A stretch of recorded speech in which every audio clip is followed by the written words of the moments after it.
Assalamualaikum warahmatullahi wabarakatuh. Salam sejahtera bagi kita semua. Om Swastiastu, Namo Buddhaya, salam kebajikan, Rahayu. Perkenalkan, nama saya Delvian Tarore, CGP Angkatan 6 dari Provinsi Sulawesi Utara, Kota Manado. Dengan fasilitator kami, Ibu Joyce R. Jacob, dan pengajar praktik Bapak Julius Jimmy Polii. Bapak Ibu guru hebat dimanapun berada, izinkan saya melalui video ini akan memberikan paparan terkait dengan koneksi antar materi modul 1.2, dan ini merupakan salah satu bagian dari tugas kami sebagai calon guru penggerak. Jadi tugas ini adalah tugas 1.2.A.8.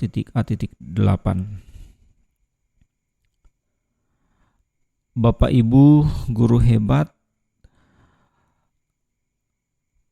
melalui video ini saya akan memberikan paparan terkait dengan refleksi menggunakan model 4P, yaitu peristiwa, perasaan, kemudian P yang ketiga pembelajaran dan penerapan. Mulai dari yang pertama Bapak Ibu, terkait dengan peristiwa ya. Jadi ada satu momen yang paling penting dan menantang bagi saya, dan juga mencerahkan ketika berproses mengikuti kegiatan pembelajaran dari modul 1.1 sampai dengan pada saat ini 1.2. Ada momen di mana ketika mengerjakan tugas saya dalam kondisi tidak enak badan kemarin, dan mengharuskan kami harus mengerjakan tugas, tapi puji Tuhan tugas-tugas bisa selesai. Dan di kondisi saat ini ketika saya mengerjakan tugas di 1.2 sudah sehat, dan ini berkat juga support dukungan dari family, keluarga, kemudian dari teman-teman CGP dan teman-teman sejawat yang ada di sekolah, pimpinan sekolah. Jadi momen ini sangat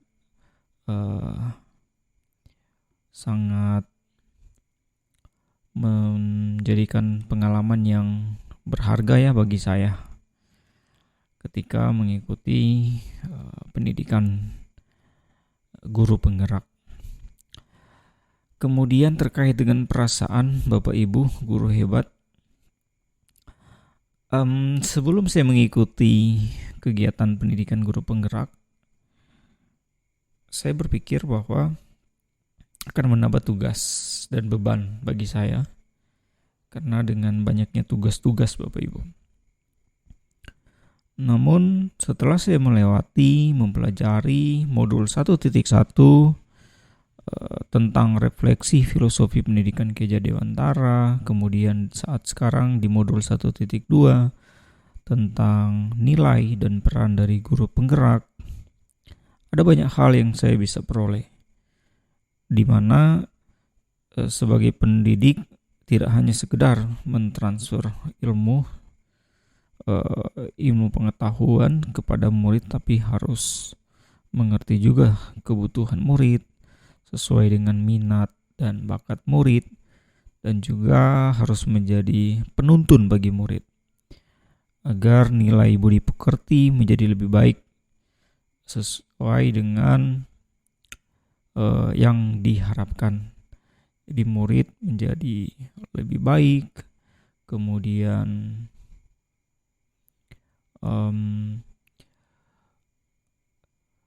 profil pelajar Pancasila itu melekat dalam diri murid, di mana ada 6 dimensi yang kita ketahui bersama. Yang pertama, beriman dan bertakwa kepada Tuhan yang Maha Esa dan berakhlak mulia. Kemudian mandiri, bergotong royong, berkebinekaan global, bernalar kritis dan kreatif.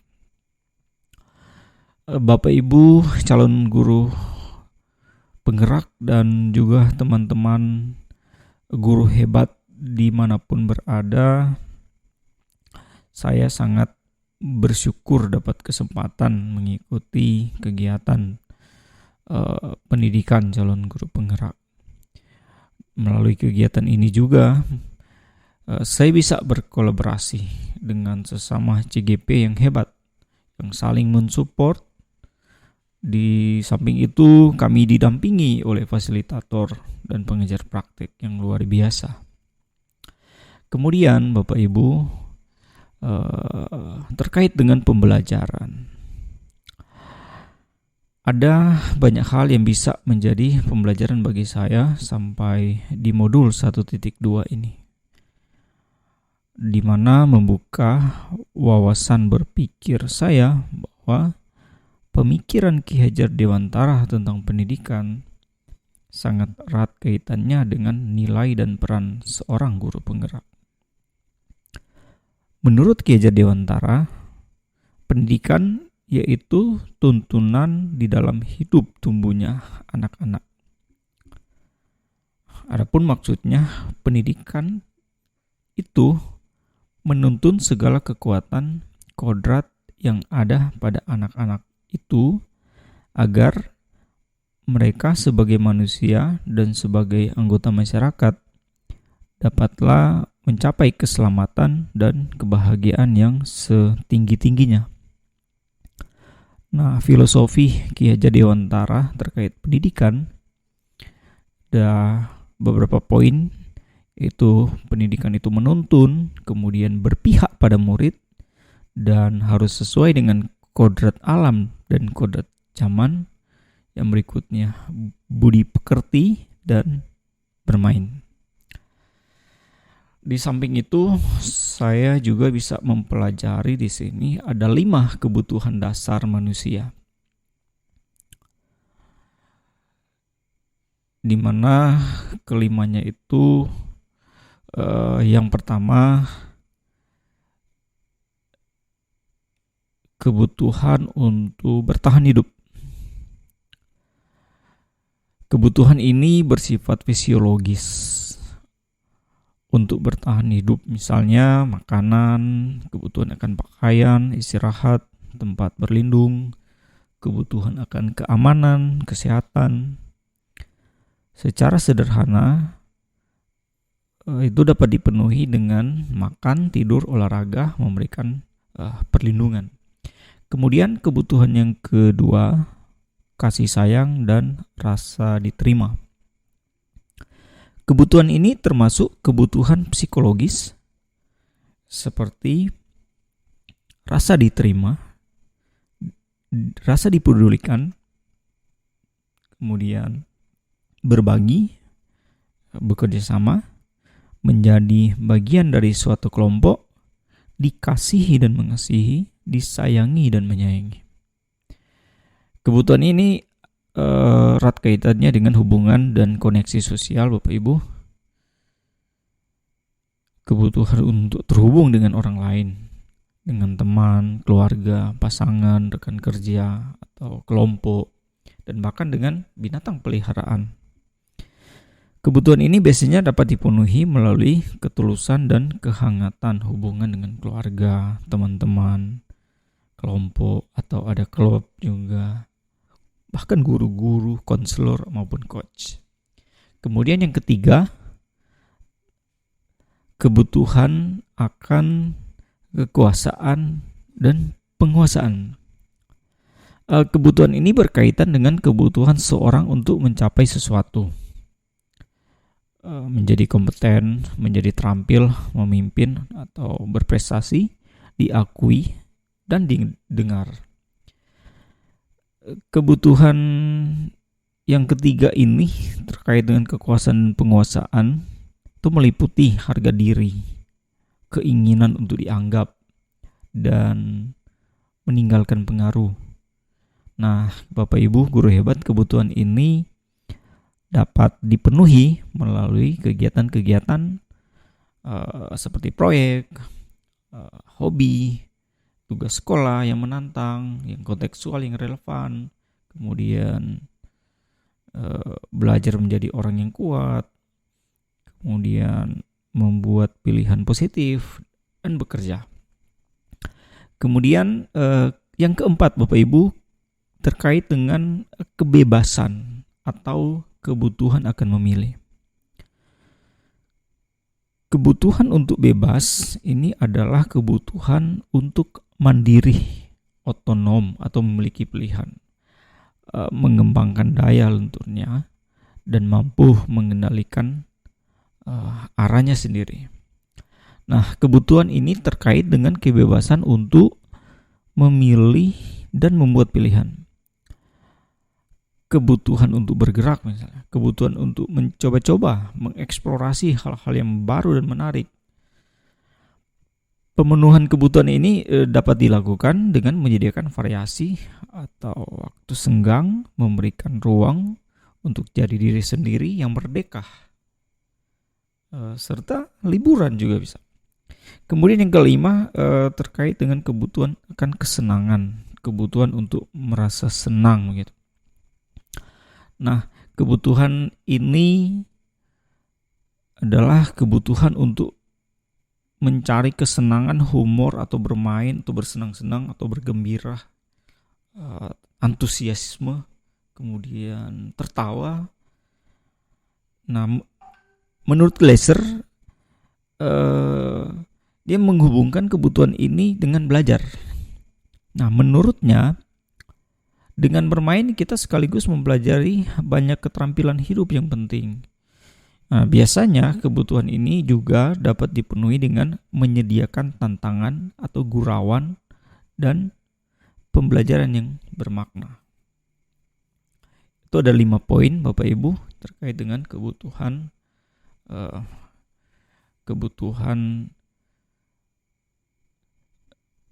manusia. Jadi ada kebutuhan dasar manusia. Nah, kemudian ada nilai-nilai dari guru penggerak.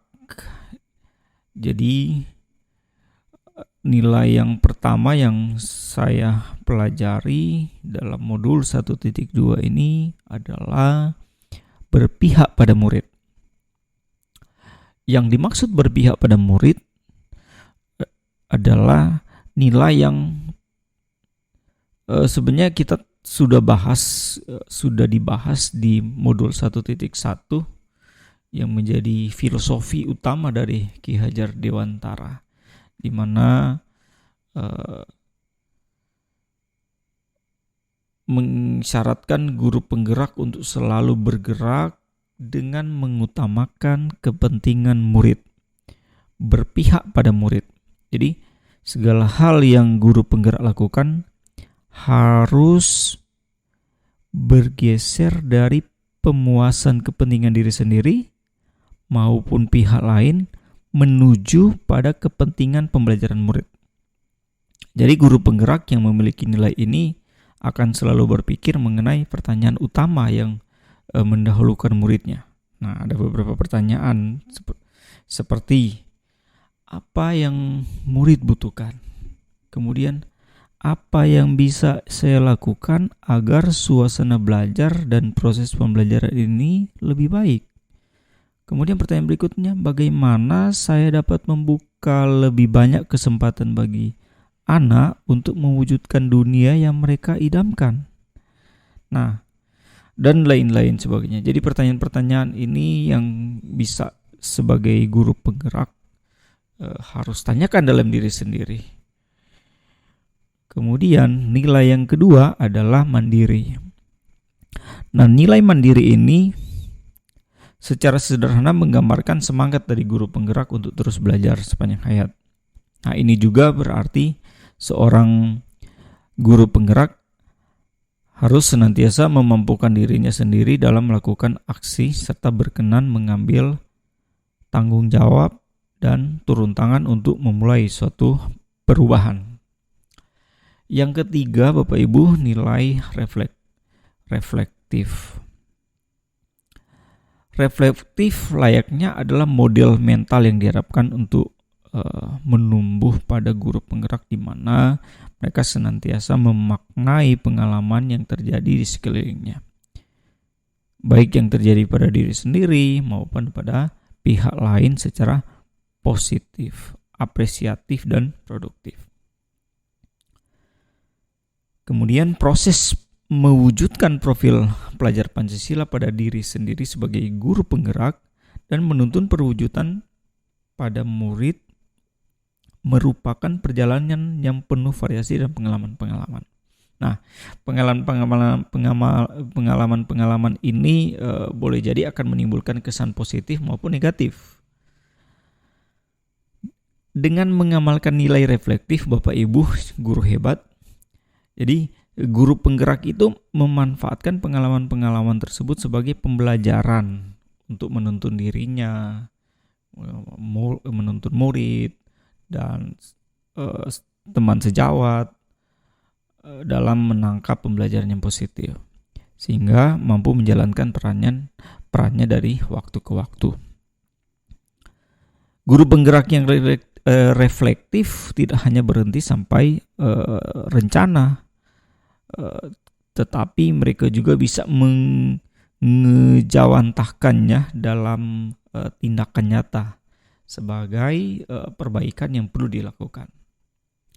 Bapak Ibu guru hebat, ada 4 refleksi yang model 4P, yang sebenarnya melalui video ini juga saya menerapkan model 4P di tahap P pembelajaran, Bapak Ibu. Nah, secara singkat, model 4P ini merupakan pertanyaan yang bisa kita gunakan untuk memaknai pengalaman yang sudah pernah kita rasakan sebelumnya. Seperti halnya saat ini saya sementara menerapkannya, misalnya mulai dari tahapan peristiwa, di mana paparan yang bersifat objektif berdasarkan pengalaman nyata atas apa yang sejauh ini telah dialami. Kemudian P yang berikutnya adalah perasaan. Apa yang dirasakan kini setelah mengikuti proses tersebut? Contoh pertanyaan, apa yang saya rasakan ketika menghadapi kendala tersebut? Ketika saya mencoba mengatasi kendala tersebut, bagaimana perasaan saya? Kemudian P berikutnya pembelajaran. Apa hal paling konkret yang dapat diambil sebagai pembelajaran dan mungkin telah membawa makna baru? Nah, yang jadi contoh pertanyaan, apa yang saya pelajari dari proses ini? Apa hal baru yang saya ketahui mengenai diri saya setelah proses ini? Kemudian P yang terakhir adalah penerapan. Apa hal yang dapat segera diterapkan baik sebagai individu? Jadi ada 4P ya Bapak Ibu. Kemudian Bapak Ibu, nilai yang keempat adalah kolaboratif. Nilai kolaboratif berarti seorang guru penggerak mampu senantiasa membangun daya sanding. Mereka memperhatikan pentingnya saling ketergantungan yang positif terhadap seluruh pihak pemangku kepentingan yang berada di lingkungan sekolah maupun di luar lingkungan sekolah. Contoh, orang tua murid dan komunitas yang terkait dalam mencapai tujuan pembelajaran. Kemudian nilai yang kelima, yaitu inovatif. Makna dari nilai inovatif adalah seorang guru penggerak mampu senantiasa memunculkan gagasan segar dan tepat guna. Guru penggerak yang mempunyai nilai inovatif pantang menyerah. Jadi dia punya daya lenting Bapak Ibu, serta jeli melihat peluang atau potensi yang ada di sekitarnya untuk mendukung dan meningkatkan kualitas pembelajaran murid. Jadi ada